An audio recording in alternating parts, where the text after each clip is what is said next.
그러므로 너희가 이것을 알고 이미 있는 진리에 서 있으나 내가 항상 너희에게 생각나게 하려 하노라. 내가 이 장막에 있을 동안에 너희를 일깨워 생각나게 함이 옳은 줄로 여기노니, 이는 우리 주 예수 그리스도께서 내게 지시하신 것 같이 나도 나의 장막을 벗어날 것이 임박한 줄을 알미라. 내가 힘써 너희로 하여금 내가 떠난 후에라도 어느 때나 이런 것을 생각나게 하려 하노라. 우리 주 예수 그리스도의 능력과 강림하심을 너희에게 알게 한 것이 교묘히 만든 이야기를 따른 것이 아니요, 우리는 그의 크신 위엄을 친히 본 자라.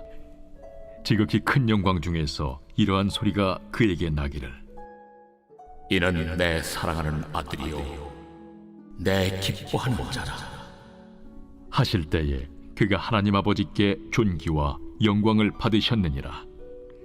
이 소리는 우리가 그와 함께 거룩한 산에 있을 때에 하늘로부터 난 것을 들은 것이라. 또 우리에게는 더 확실한 예언이 있어 어두운 데를 비추는 등불과 같으니 날이 새어 샛별이 너희 마음에 떠오르기까지 너희가 이것을 주의하는 것이 옳으니라. 먼저 알 것은 성경의 모든 예언은 사사로이 풀 것이 아니니, 예언은 언제든지 사람의 뜻으로 낸 것이 아니요 오직 성령의 감동하심을 받은 사람들이 하나님께 받아 말한 것임이라.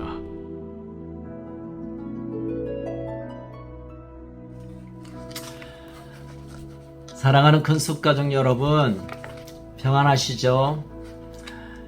더위와 함께 장마가 시작되었습니다. 건강 조심하시고 더 하나님께 힘있게 달려가는 시간이 되기를 축복합니다. 오늘도 하나님 말씀을 통해서 오늘 나에게 주시는 하나님 음성을 듣는 시간이 되기를 축복합니다. 자, 오늘 말씀은 베드로후서 1장 12절에서 21절의 말씀입니다. 사도 베드로는 당시에 로마에 있었고 네로 황제의 끔찍하고도 엄청난 박해 속에서 결국은 순교를 하게 됩니다. 우리가 보고 있는 이 베드로후서는 그 순교 직전에 쓴 어쩌면 베드로의 유언과 같은 내용이라고 할 수 있습니다.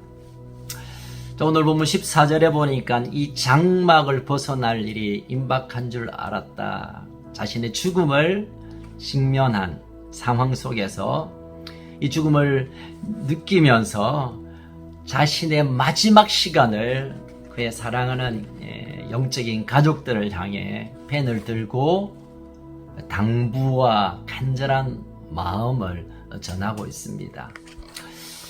12절 그렇게 시작하죠. 이 편지를 쓰는 목적이 뭐라고요? 다시 생각나게 하기 위함입니다. 새로운 지식, 새로운 어떤 말씀, 새로운 정보를 전달하는 것이 아니라 이미 전해주었던 베드로가 전했던 그 복음을 다시 생각나고 다시 기억하고 다시 붙들도록 편지를 쓰고 있다는 것입니다. 베드로는 이 고난받는 이 교회 공동체, 디아스포라, 믿음의 형제들에게 크게 두 가지를 당부하고 있습니다. 첫 번째는 주 예수 그리스도의 능력이 무엇인가를 알길 원하고, 또 하나는 주 예수 그리스도의 강림, 재림을 준비하며 살기를 권하고 있습니다. 16절에 보니 주님의 능력을 기억하라 라고 권하는 이 말씀 속에는 단지 주님의 어떤 일을 기적을 행하셨고 아주 초자연적인 일을 한 그 어떤 역사적 사건을 기억하라 라는 의미도 포함하고, 그 능력을 지금 너희들이 붙들고 사는 것이 중요하다라는 권면에서 주님의 능력을 언급하고 있습니다. 여러분, 그리스도인은 그리스도의 능력으로 사는 사람이란 뜻입니다. 우리가 예수를 믿으면서 예수 이름의 권세와 능력이 없이 살 수 있는 것 아닙니다. 그 예수님의 힘을 의지하고 그 능력을 붙들 때 혹시 우리가 혼자 경험할 수 있는 어려운 환경 속에서도 그분의 능력이 우리에게 부어지고 그분이 우리에게 행하셨던 일을 경험함으로 승리하고 돌파하고 극복하는 것, 이것이 믿음을 가진 자의 삶임을 베드로가 우리에게 말씀해 주고 있습니다. 그 근거로 베드로는 자신이 친히 주님의 그 위엄을 두 눈으로 똑똑히 보고 그 현장에 있었음을 먼저 고백합니다. 여러분, 우리가 알고 있는 대로 베드로는 예수님의 수제자로 불리울 만큼 예수님이 아주 가까이 있었습니다. 그러니 예수님의 가는 곳곳마다 베드로는 함께 동행했고, 거기서 일어났던 수많은 기적들, 하늘의 말씀의 선포의 현장, 이 놀라운 일들을 실제로 눈으로 보았습니다. 특별히 베드로와 요한과 함께 변화산상에서 있었던 이 기적을 소개하고 있습니다. 예수님이 변화하시는 그 모습, 육신임에도 불구하고 영적인 영화로운 모습으로 변하는 그 변화산상의 순간을 떠올립니다. 예수님이 변화할 때 또 다른 희한한 존재가 아니라 하나님 그분 자체였음을 베드로가 기억합니다. 그래서 그분이 하나님 자체, 하나님 그분이시기에 병든 자를 고치고 죽은 자를 살리고 초자연적인 역사들, 오병이의 기적을 행하시고 그 놀라운 일들을 친히 하셨다는 것을 그 두 눈으로 보았고, 그 음성을 들었고, 그 현장에 있었음을 먼저 언급하면서 그분은 능력의 주님이시다라고 증거하고 있는 것입니다. 누구한테 들은 얘기가 아니라, 그렇게 되었을 거라고 추정하는 게 아니라 실제로 그가 경험했던, 두 눈으로 보았고 온 인격적으로 경험했던 그 예수님이 우리의 주님이시라는 것을 믿는 이 믿음이 얼마나 중요한가를 그의 유언의 첫 번째로 소개하고 있습니다. 그런데 그분의 능력이 우리에게 여전히 임하고 있다는 것은 우리가 원하는 것, 필요한 것을 다 이루는 도깨비 방망이로서라는 것은 아니죠. 예를 든다면 바이올린을 배우는 아이가 이제 제대로 연주하기 위해서는 자세를 제대로 배워야 합니다. 자기 하고 싶은 대로 하면 소리는 좀 나긴 나요. 그러나 제대로 된 자세를 가지고 제대로 배우게 될 때 실력이 향상되고 아름다운 하모니를 낼 수 있습니다. 그러나 제대로 자세를 잡는 것은 그 아이에게는 좀 불편하죠, 처음에. 바로 이것입니다.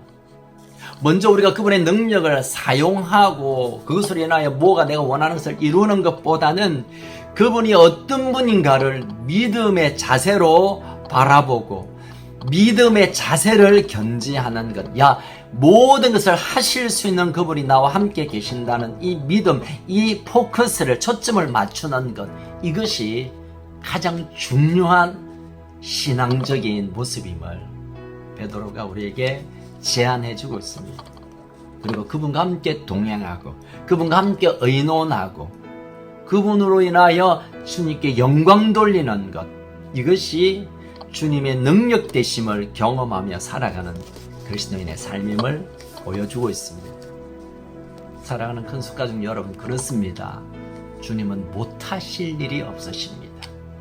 그분께 우리의 마음과 생각과 우리의 삶의 방향을 맞추어 그분과 함께 걷기를 결정할 때 온 세상이 뒤집어지고 흔들리고 박살이 난다 하더라도 우리는 거기에 참된 평안과 안식을 누리게 될 것입니다. 또 베드로가 그의 마지막 유언과 같은 두 번째 얘기를 소개합니다. 그것은 주님의 재림에 대한 약속입니다. 19절에 보니까 또 우리에게 더 확실한 예언이 있어 어두운 데 비치는 등불 같으니 날이 새어 샛별이 너희 마음에 들어오기까지 너희가 이것을 주의하는 것이 가하니라. 여러분, 세상의 종말이 분명히 온다는 사실을 흩어져 있는 그리스도인에게 상기시키고 있습니다. 여러분, 이 땅에 돌아가는 현상만 봐도 종말의 끝이다 라고 안 믿는 사람들이 말할 정도로 마지막의 현상들을 우리가 보게 됩니다. 우주적인 종말뿐만 아니라 개인적인 종말, 다시 말하면 우리가 이 땅의 시간이 끝나고 이 땅에서 떠나는 그런 개인 종말을 가진 사람, 이미 돌아가신 분들이 계시고 또 어떤 분은 그 시간 가운데 있는 분도 계실 것입니다. 우리가 그 종말을 기억하고 내 인생의 마지막 순간을 기억하고 주님 오시는 날을 의식하며 살아가는 자가 참 지혜로운 인생, 승리하는 인생을 살 수 있습니다. 여러분, 우리가 이 땅에 얼마나 살 수 있겠습니까? 요즘 그런 얘기 많이 하더라고요. 야, 세월이 쏜살처럼 달려간다. 옛날 어르신들이 한 얘기들이 요즘 젊은 아이들도 그런 얘기해요. 지난주에 김예찬 목사님 벌써 반년이 지나간다고. 그렇습니다. 어쩌다가 20되고 40되고 그리고 50되고 벌써 한갑이 지난 것 같습니다. 저는 금방금방 시간이 흘러가는 것 같습니다. 그런데 주님의 오심, 내가 주님 앞에 가는 것에 대해서는 우리가 계획할 수가 없습니다. 내가 언제쯤 주님 앞에 갈까? 몇 년도, 어떤 계절에 가면 좋겠나? 물론 기대야 있겠지만 그것을 계획할 수 없는 것입니다. 그러나 우리가 붙들어야 될 것은 그날이 분명히 올 것이고 오늘 그날이 될지 모르기에 오늘은 마지막 종말의 준비를 하며 살아가는 인생, 그가 지혜로운 인생을 살며 약한 세대 가운데 승리하는 인생을 살 수 있다는 것입니다. 베드로 자신도 그 죽음을 눈에 보고 있습니다. 그래서 아까 14절에 보니까 장막이라고, 이 땅의 시간을 장막이고 이 땅의 시간이 끝나는 것을 장막을 벗는다라고 그렇게 표현했습니다. 장막, 텐트죠, 텐트. 잠깐 이 땅에 살면서 눕는 곳, 걸치고 있는 것, 가지고 있는 것, 이것들이 다 장막인데 이 장막이 다 끝납니다. 언젠가는. 눈에 보이는 장막뿐만 아니라 이 땅의 삶의 목표, 어떤 소원 또는 근심, 고민, 과제, 목표, 지위, 물질, 관계, 이런 것도 장막들인데 이 장막 가운데 우리가 살아가는데 그 장막이 그칠 때가 있습니다. 아무런 의미가 없는 순간이 옵니다. 그 순간을 준비하며 이 땅에 시간을 보내는 것, 그가 훨씬 가치 있고 복된 인생을 살 수 있는 사람입니다. 죽음에 대해 말하면, 종말에 대해 말하면 그 사건은 나와 별로 관계없는 거라고 생각하는 분들이 꽤 많아요. 가족이 죽고 친구가 죽고 내가 가까이 있는 분이 죽어도 나는 그날이 별로 오겠나 이렇게 생각하는 분들이 꽤 많습니다. 죽음은 내 인생에 없는 일처럼. 그러나 그때가 분명히 옵니다. 주님이 대우주적으로 오시든지 우리가 주님 앞에 가든지 그날을 기억하고 준비하며 살아가는 인생, 살아가는 신앙, 종말론적 신앙, 이게 이 마지막 시대에 우리가 붙들어야 할, 흔들림 없이 주님 앞에 걸어가는 삶의 모습, 신앙의 모습이 될 것입니다. 여러분 생각해 보십시오. 요즘 살 빼는 분들이 좀 가까이 많은데요. 한 10kg 체중이 빠지면 얼마나 몸이 가벼운지 경험합니다. 어떤 분은 날아갈 것 같다고 하는 분이 계세요. 우리의 삶의 중심이 이 세상에서 한 10kg 정도만 하나님께로 옮겨 놓으면 얼마나 큰 자유와 안식이 있는지 모릅니다. 이 땅에 일어나는 일 때문에, 이루고 싶은 그 어떤 갈망 때문에, 우리가 풀어야 할 문제 때문에 눌려지는 그 삶의 무게를 한 10kg 정도만 주님께 올려놓고 살아가면 살만한 세상을 삽니다. 우리의 삶의 중심을 주님께 옮겨놓는 것, 우리의 삶의 무게를 하늘나라에 두고 살아가는 것, 그것이 종말론적인 신앙이고, 그것이 지금 사도 베드로가 흩어져 있는 하나님의 사람들에게 붙들어야 할, 마지막 때 붙들어야 할 삶의 모습임을 제시하고 있습니다. 하나님은 능력의 하나님이십니다. 못하실 일이 없습니다. 그래서 우리가 하나님께로 나아가면 그분이 하게 하십니다. 그리고 또 기억할 것은 얼마나 힘든 세상에 삽니까? 그럼에도 불구하고 우리의 삶의 무게를, 인생의 비중을 하늘나라에, 하나님 나라에, 영원한 하나님의 완성될 나라에 두고 살다 보면 거기에서 주시는 평안함, 거기에서 주시는 참 자유함, 그분으로 통하여 주시는 하늘나라의 영광을 맛볼 수 있게 됩니다.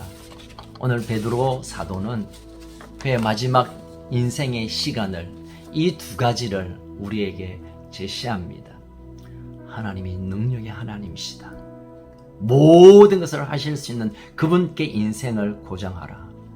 그리고 이 땅의 모든 것이 불탈 텐데 영원한 하나님의 나라에 대한 소망, 그 종말의 신앙, 나의 삶의 무게를 그분께 맞추어 살아가는 것, 거기에 참 소망이 있고 흔들리는 이 시대 가운데 안정감을 누리고 사는 삶의 기림을 소개하고 있습니다. 사랑하는 우리 큰숙가족 여러분, 이 주님의 능력을 다시 회복하고 우리의 삶의 중심의 무게를 하나님 나라에 둠으로 우리 앞에 다가오는 많은 위기들, 핍박들 또는 풀리지 않는 문제로 인하여 마음의 눌림을 자유함으로, 하늘의 안식으로, 평강으로 바꾸는 놀라운 은혜가 오늘 또 이번 한 주간 여러분과 여러분 가정과 자녀에게 부어지기를 축복합니다. 오늘도 이 약속의 말씀을 붙들고 주님께서 우리를 향하여 열어놓으신 그 영광의 길을 함께 걷는 우리 가족들 되기를 주의 이름으로 축복합니다. 기도할까요? 살아계신 하나님 아버지, 참 감사합니다. 이 땅의 삶이 참 우리를 그냥 내버려 두지 않는 것 같습니다. 경제적인 어려움도 있고 뭔가 마음이 답답하기도 하고 돌아보면 기쁨과 소망과 안식보다는 걱정과 염려가 우리 눈에 또 우리 마음에 가득가득 차옵니다. 사도 베드로가 그 인생의 마지막 순간을 보내며 하나님의 능력을 바라보라, 주님의 재림을 기억하라고 권면한 것을 우리가 오늘 듣기를 원합니다. 나는 못하지만 하나님 하실 수 있고, 나는 아무것도 소망이 없지만 하나님께 모든 것이 소망인 줄 알고 나의 관점과 나의 초점과 나의 인생의 방향을 하나님의 나라, 하나님께 두는 그런 결단이 있게 하여 주십시오. 특별히 마지막 때를 향하여 가는 이 걸음 가운데 우리의 삶의 무게를 그냥 질 수도 없는 어려움에 끙끙 그냥 눌려 사는 인생이 아니라 하나님께 맡겨드리고 삶의 중심을 주님께 옮겨놓고 주님으로부터 주시는 평안을 누리며 그 평안의 소망을 붙들고 살아가는 우리 가족들 되게 하여 주십시오. 오늘 이 복된 토요일 주말을 믿음으로 준비했다가 내일 복된 주일 하나님의 감격의 예배와 하나님을 더 가까이 하는 축복의 날을 맞이하게 하여 주십시오. 오늘 우리와 함께 하신 주님을 찬양합니다. 능력의 주님을 찬양합니다. 오셔서 우리와 함께 하여 주십시오. 우리의 참소망 예수 그리스도 이름으로 기도합니다. 아멘. 오늘도 승리하시기를 축복합니다.